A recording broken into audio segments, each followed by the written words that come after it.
Ready to ditch generic designs and craft custom buffalo plaid that's totally you. First, we'll tackle Affinity Designer. Open a new document, grab the rectangle tool and draw a square. Don't worry about perfect dimensions just yet, we can adjust this later in the transform panel at the top of your screen. Make sure your width and height are equal. Let's go for 1 inch by 1 inch now. Duplicate this square. You can copy paste or hold the option key and drag. Change the color of the second square to your second plaid color. Place the squares side by side.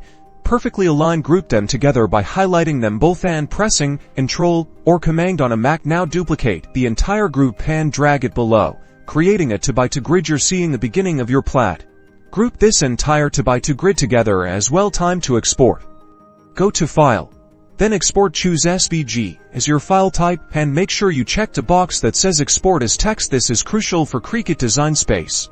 Save it to your desktop with a name you'll remember. Now, let's do the same in Inkscape. Open Inkscape and create a new document. Use the rectangle tool to create your first square. Adjust its size to 1 inch by 1 inch using the width and height boxes at the top. Duplicate this square by pressing Ctrl or Command. Change the color of the duplicate to your second plaid color using the color palette at the bottom. Now, drag it next to the first square to form a horizontal pair.